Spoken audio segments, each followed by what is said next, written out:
বিসমিল্লাহির রহমানির রহিম। প্রিয় বাংলাদেশ, প্রিয় দেশবাসী, ভাই ও বোনেরা, আজকের এই অনুষ্ঠানের সম্মানিত সভাপতি জনাব মির্জা ফখরুল ইসলাম আলমগীর, মঞ্চে উপস্থিত নেতৃবৃন্দ, সামনে উপস্থিত আমার প্রিয় সহকর্মীবৃন্দ, আসসালামু আলাইকুম। বাংলাদেশের বীর ছাত্র জনতা, নারী, শিশু, কৃষক, শ্রমিক, সকল শ্রেণী পেশার মানুষ, সর্বস্তরের জনগণ বিশ্বকে দেখিয়ে দিয়েছে বাংলাদেশের জনগণ বন্দুকের সামনে বুক পেতে দিতে রাজি, তবুও তারা স্বৈর শাসনকে মেনে নিতে রাজি নয়। বাংলাদেশের সবচেয়ে জনপ্রিয় গণতান্ত্রিক রাজনৈতিক দল বিএনপির পক্ষ থেকে বাংলাদেশের গণতন্ত্রকামী বীর জনগণকে জানাই আন্তর্জাতিক গণতন্ত্র দিবসের সংগ্রামী শুভেচ্ছা। প্রিয় ভাই বোনেরা, গণতন্ত্র প্রতিষ্ঠার সংগ্রামে শহীদী মৃত্যুবরণ করেছেন যারা, আহত হয়েছেন যারা, হাত পা চোখ হারিয়ে চিরতরে পঙ্গুত্ব বরণ করেছেন, দেশের গণতান্ত্রিকামী জনগণ আজীবন তাদের এই আত্মত্যাগ এবং অবদান শ্রদ্ধার সঙ্গে স্মরণ করবেন। হতাহতদের প্রতিটি পরিবারের প্রতি অবশ্যই রাষ্ট্র তার যথাযথ দায়িত্ব পালন করবে বলে আমরা বিশ্বাস করি।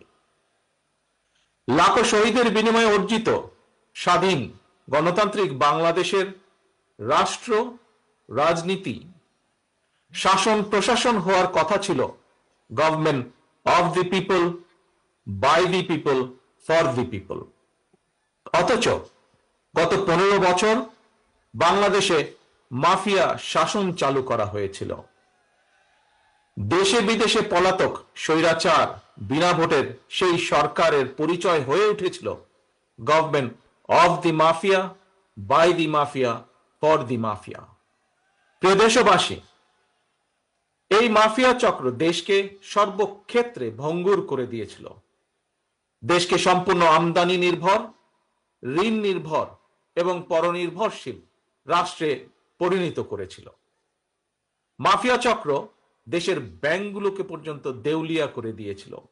গত 1.5 দশকে দেশ থেকে প্রায় 17 লক্ষ কোটি টাকারও বেশি পাচার হয়ে করে দিয়েছে এরা। 5ই আগস্টের পতিত স্বৈরাচারের বেপরোয়া দুর্নীতি আর লুটপাটের কারণে বাংলাদেশের বৈদেশিক ঋণ বর্তমানে $100 বিলিয়ন বেশি ছাড়িয়েছে।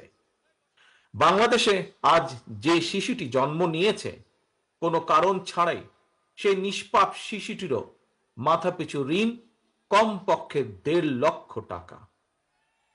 প্রিয় ভাই বোনেরা, মাফিয়া চক্র দেশকে শুধু অর্থনৈতিকভাবেই ভঙ্গুর করে দেয়নি, দেশের আর্থ সামাজিক সাংস্কৃতিক এবং রাজনৈতিক রীতিনীতিকেও ধ্বংস করে দিয়েছে। প্রতিটি সাংবিধানিক এবং বিধিবদ্ধ প্রতিষ্ঠান অকার্যকর করে ফেলা হয়েছিল। খোদ বিচার বিভাগকেই ফ্যাসিবাদের সূতিকাগারে পরিণত করা হয়েছিল।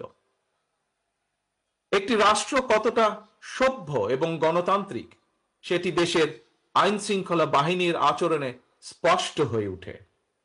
কিন্তু মাফিয়া চক্র দলীয় স্বার্থে ব্যবহার করতে গিয়ে দেশের আইন শৃঙ্খলা বাহিনীকেও সম্পূর্ণ বিপর্যস্ত করে দিয়েছে।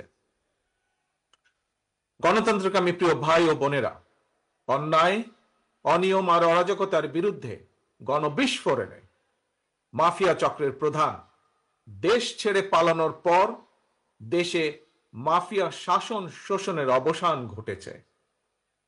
পতিত স্বৈরাচারের পলায়নের মধ্যে দিয়ে একটি গণতান্ত্রিক মানবিক বাংলাদেশ গড়ার পথে প্রধান বাধা হয়তো দূর হয়েছে, তবে বাধা দূর হলেও মাফিয়া চক্রের রেখে যাওয়া 15 বছরের জঞ্জাল কিন্তু এখনো দূর হয়নি। এই জঞ্জালকে দূর করে জনগণের, বাংলাদেশের জনগণের ভোটে জনগণের কাছে জবাবদিহিমূলক একটি গণতান্ত্রিক সরকার প্রতিষ্ঠার লক্ষ্যে অন্তর্বর্তীকালীন বর্তমান সরকার কাজ করছে। তবে মাফিয়া চক্রের প্রধান দেশ ছেড়ে পালালেও মাফিয়া চক্রের বেনিফিশিয়ারি অপশক্তি প্রশাসনের ভেতরে থেকে কিংবা রাজনীতির ছদ্মবরণে অন্তর্বর্তীকালীন সরকারকে চ্যালেঞ্জ ছুড়ে দেওয়ার অপচেষ্টা কিন্তু অব্যাহত রেখেছে।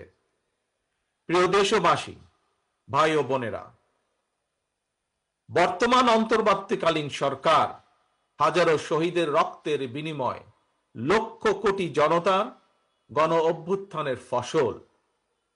এই সরকারের কোনো কোনো কার্যক্রম সকলের কাছে হয়তো সাফল্য হিসাবে বিবেচিত নাও হতে পারে, কিন্তু এটি আমাদের প্রত্যেককে মনে রাখতে হবে, এই সরকারের ব্যর্থতা আমাদের সকলের ব্যর্থতা, বাংলাদেশের পক্ষের গণতান্ত্রিকামী জনগণের ব্যর্থতা। সুতরাং এই অন্তর্বর্তীকালীন সরকারকে কোনোভাবেই ব্যর্থ হতে দেওয়া যাবে না।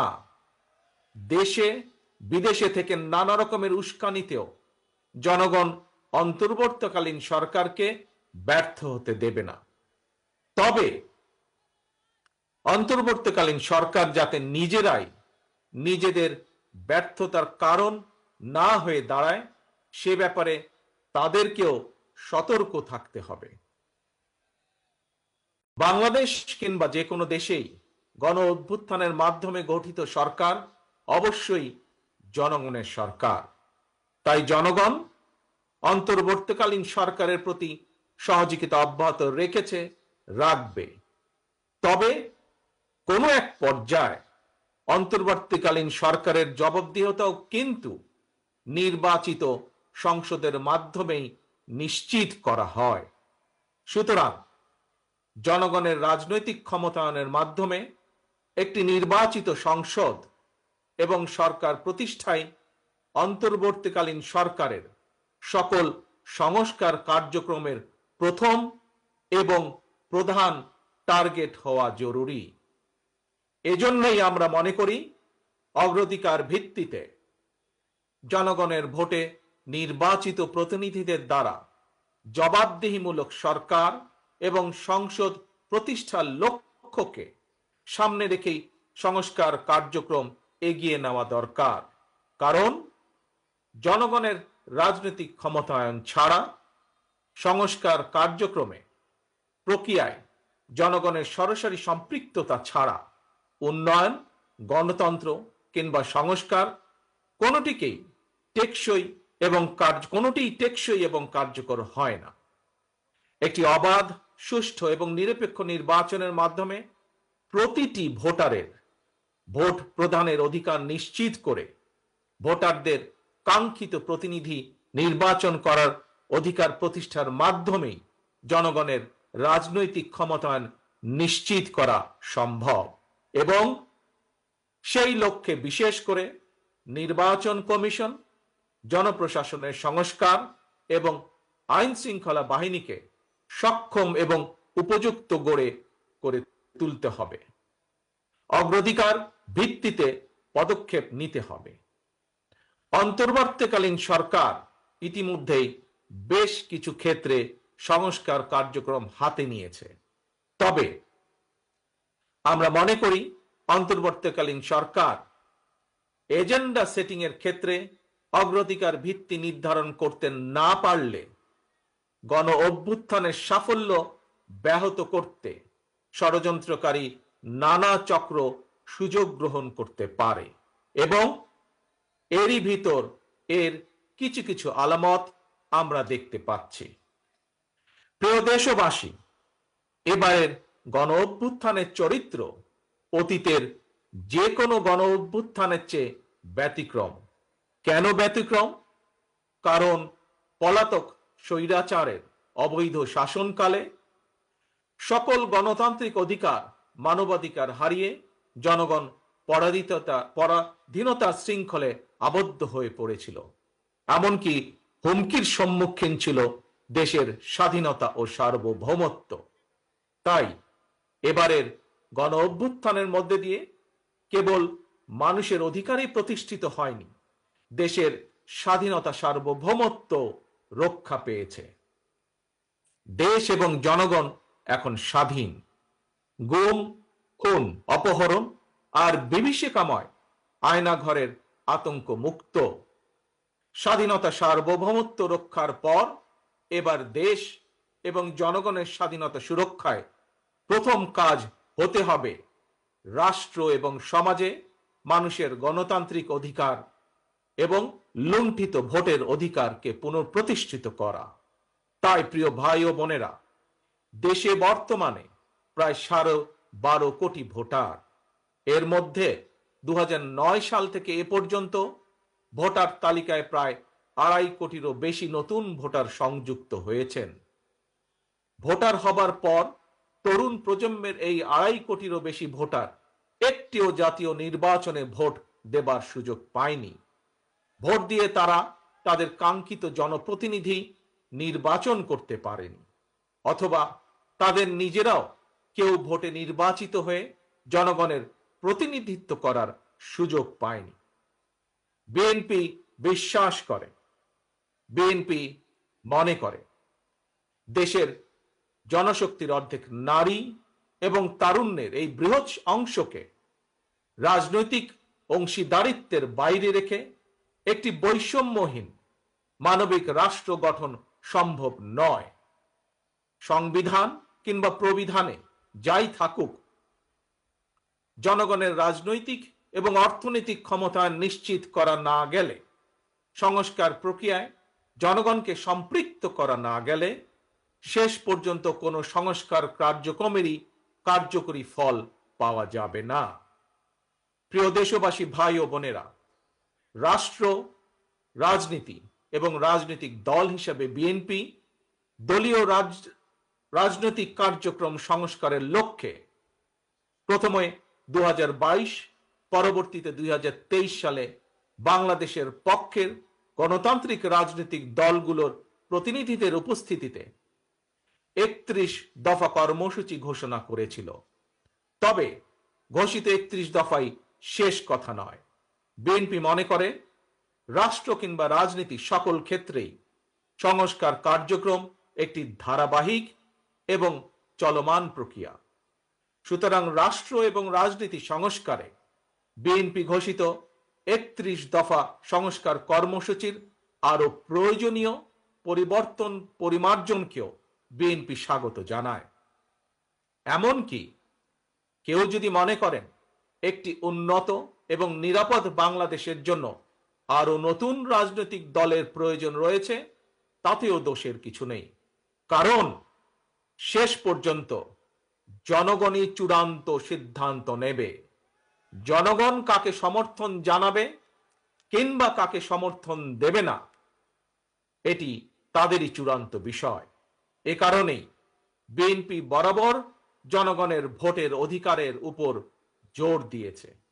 বিএনপি মনে করে একমাত্র অবাধ, সুষ্ঠু নির্বাচনের মাধ্যমেই রাষ্ট্র, রাজনীতি এবং রাজনৈতিক বন্দোবস্তের সঙ্গে জনগণের প্রত্যক্ষ অংশদারিত্ব তৈরি হয়।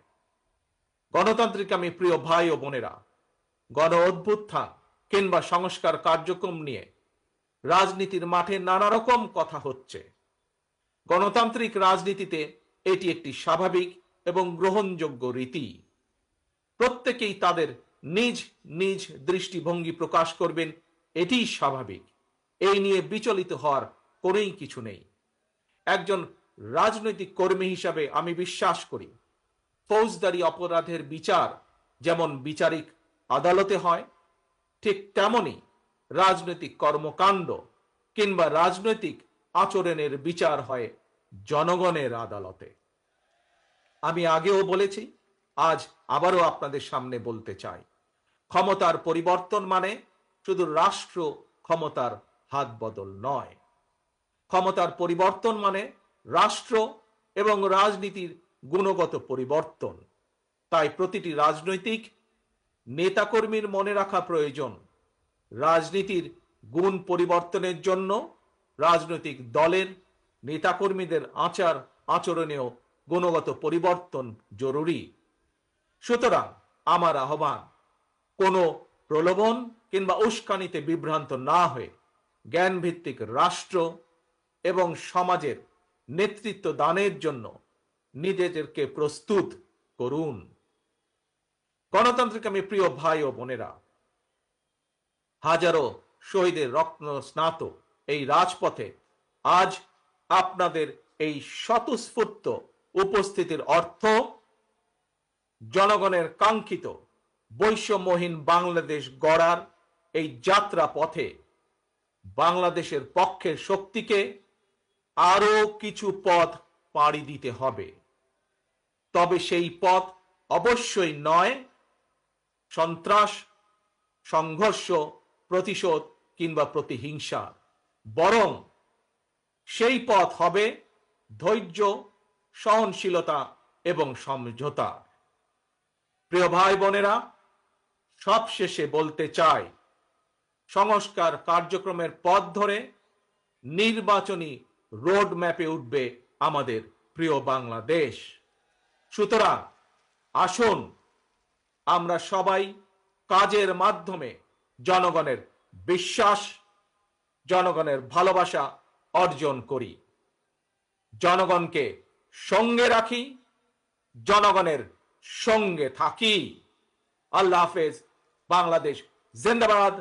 বাংলাদেশ জাতীয়তাবাদী দল জিন্দাবাদ। ধন্যবাদ।